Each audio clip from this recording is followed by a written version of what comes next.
Nosso comentarista de política, o Reinaldo Azevedo, já está conosco. Oi, Reinaldo, boa noite. Bom, a gente mostrou essa operação Cartão Vermelho. A casa do Jacques Wagner foi alvo de mandado de busca e apreensão. Você viu alguma coisa de estranho nisso, Reinaldo? Boa noite, Amanda. Pois é, olha que estágio chegou o PT, né? O PT precisa de alguém para chamar de seu, mesmo que esse cara seja eu, né? Como diz aquela música. Claro, tudo aí é muito estranho, né? Em primeiro lugar, eu acho realmente um despropósito que a procuradora Raquel Dodge, num documento, diga que se o delegado Segovia fizer qualquer ingerência, comentário ele pode fazer qualquer ingerência na investigação sobre os portos do Temer, ele pode até perder o cargo. Por que é que a doutora Raquel não impõe essa disciplina aos seus procuradores? Alguém assistiu a entrevista coletiva dos procuradores hoje no caso do Jacques Wagner? Eu assisti. Uma senhora procuradora o tempo inteiro tratou o ex-governador como condenado. Essa é a primeira estranheza. Doutora Raquel Dodge, se a senhora quer moralizar esta bagunça que virou o seu departamento, esta, como diz o povo, zona que virou o seu departamento, a senhora comece por proibir as entrevistas coletivas. Porque as pessoas que estão ali nem denunciadas são ainda e já são tratadas como condenadas. É Reinaldo Azevedo que criou o termo petralha falando isso? Sou eu mesmo. Sou eu mesmo. Mas é preciso fazer jornalismo nessas horas, nem que seja uma simples pesquisa.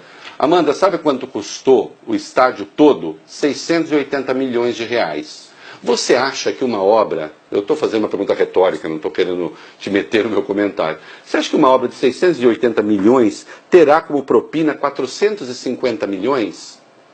Qualquer pessoa que faça uma continha vai constatar que esse valor corresponde a 66% do valor do estádio. Sabe que empreiteiro paga 66% de propina? Nenhum.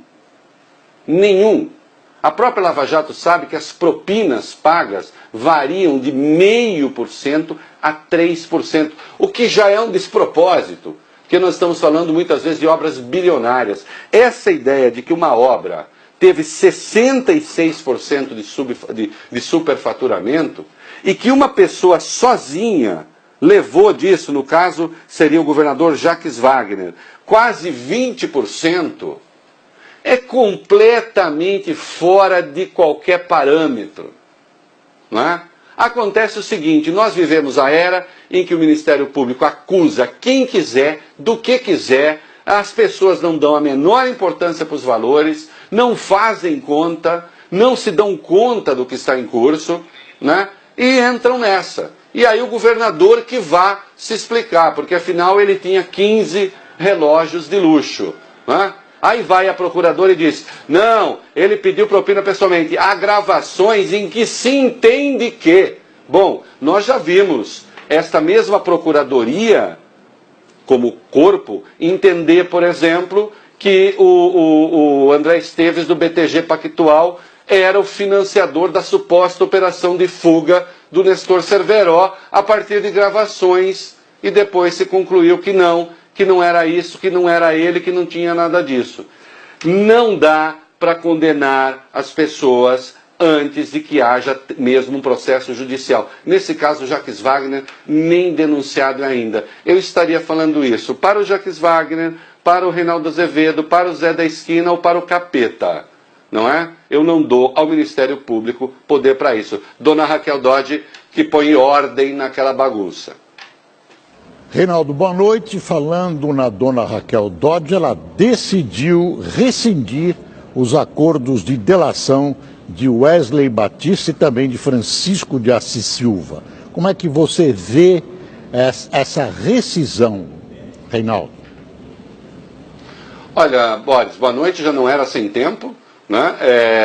Eu só pergunto, até agora, que providência a doutora Raquel tomou e a Procuradoria tomou contra o Marcelo Miller. Como é que você rescinde um acordo de delação, e está certo a rescisão, foi bem feita a rescisão, está certo fazê-la, como é que você rescinde e, no entanto, o pivô da rescisão, que é justamente o Marcelo Miller que exercia dupla militância, com esse não acontece nada. Mas a dupla militância do Marcelo Miller prova que aquilo tudo era uma conspirata que uniu Rodrigo Janot e que contou com a conivência, não sei até onde consciente ou não, do Edson Fachin e da ministra Carmen Lúcia, como eu sempre denunciei aqui, diga-se de passagem. E aí é uma outra questão que a doutora Raquel terá de resolver, e eu não vou abrir mão disso. A doutora Raquel tem que me provar não, a Constituição, ela tem que olhar a Constituição e dizer assim, esse inciso 56 do artigo 5º que está aqui, que diz que as provas ilícitas, colhidas ilicitamente, são nulas, não é? Ela tem que me provar que aquilo não está lá.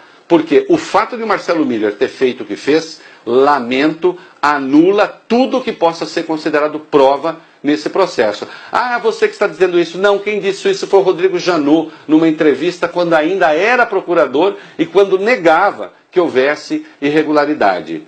Não vou condescender com a esculhambação do Estado de Direito que essa gente está praticando. Por aí nós não vamos para um bom caminho, não. Por aí nós vamos ladeira abaixo, né? Essa gente tem de aprender a cumprir a lei, inclusive o Ministério Público. Sim. Doutora Raquel, a senhora não gosta de delegado que dá entrevistas? Proíba os seus subordinados, porque do ponto de vista funcional eles são seus subordinados, de fazer o mesmo e proíba deles ficar atuando no Twitter como se fossem moleques espinhentos no meio de uma revolução hormonal, vomitando indecências nas redes sociais. Ou a senhora põe ordem nisso aí, ou se demita, vá para casa. Não é? É a melhor coisa que a senhora tem a fazer.